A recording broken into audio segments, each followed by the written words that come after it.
Hi, everyone. I'm Lisa D'Amico, the curator at the Art Gallery at the Rockefeller State Park Preserve. And I have the pleasure today of speaking with artist Barry Levin, whose work is in our current exhibit. So, Barry, welcome. Thank you so much. Hi, Lisa. Uh, I'm a wildlife and animal artist and a member of the Society of Animal Artists. All my life, I've been to animals. I've raised, kept, trained, and bred all kinds of animals. I've always also had a camera, and I've always also been into art. A while back, it all came together, and I created a style that I'm calling hyper-realistic. Um, I identify patterns in the subjects and I build those patterns from dark to light typically. And I build in layers of increasing detail and lots of very subtle detail also. I like people to be rewarded for spending time looking at the painting so that the longer they look, the more they see. And some parts of the detailing are so obscure, so um, subtle that they register emotionally, but not even registering visually. Um, I work from a library that I've created of over 1.5 million wildlife photos, which I use for reference, but I go way beyond the photos. Um, I make them more realistic than the photos. I add detail. I'll typically use multiple photos.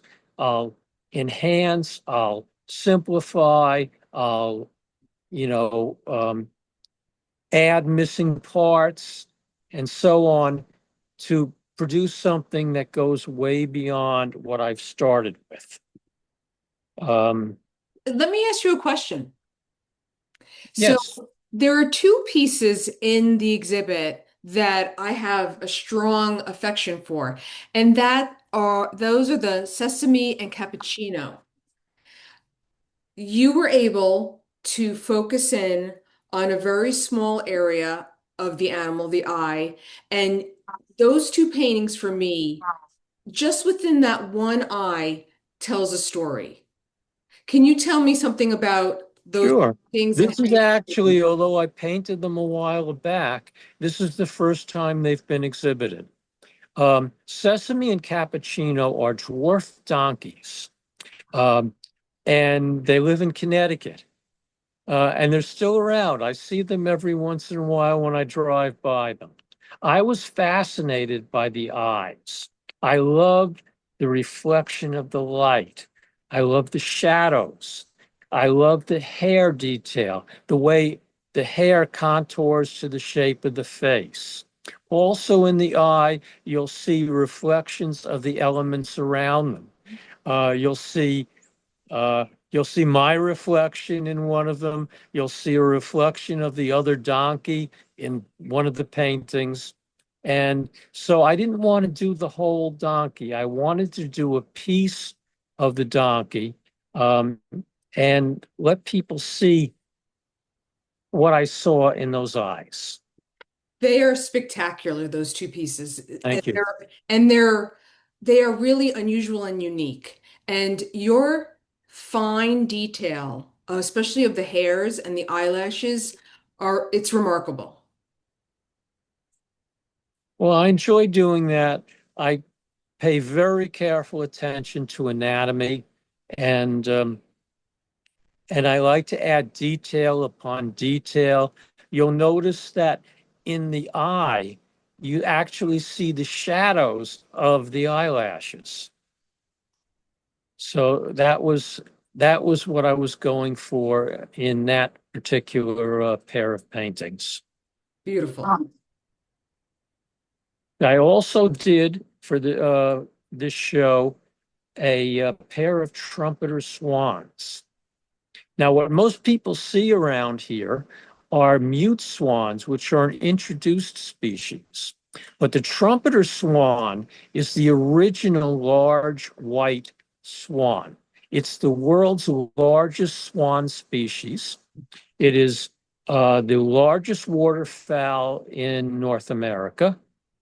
And at one point, they were almost wiped out due to overhunting for the not for the fur trade, for the feathers for making hats, and they're slowly coming back.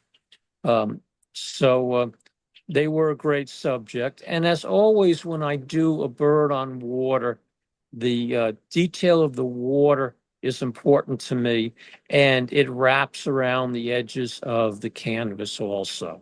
I consider that series of water paintings as a box of water. Is your painting the common loons, which is also in our exhibit, is that part of that series? Yes, I consider any of them as with the water as part of that series. Common loons en passant means in passing in French. And these loons were in a lake in Maine.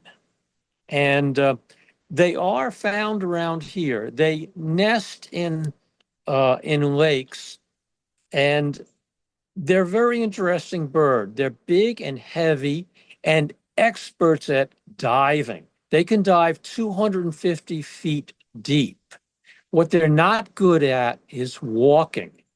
They literally cannot walk. So they make their nest on the shore of a body of water, and they drag themselves up into the nest. Um, I was very fascinated by the detail of the water and the reflections in the water, and I enjoyed doing that painting. I have seen them around here, Hmm. uh, off, on the coastal wetlands. They do often come around. In this painting and in a few of your other paintings, I noticed a technique and I wanted to ask you about it.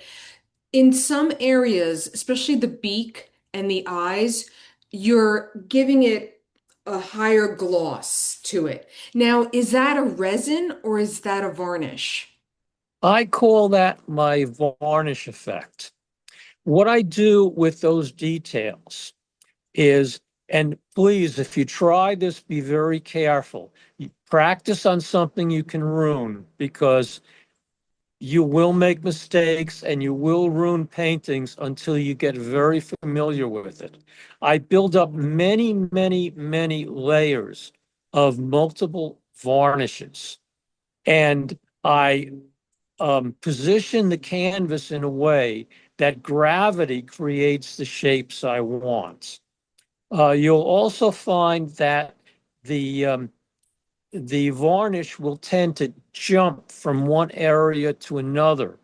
And to avoid that, you often have to paint adjacent areas separately and let it dry. So while the actual technique um, is somewhat time consuming, it takes multiple weeks for all those layers to dry one at a time.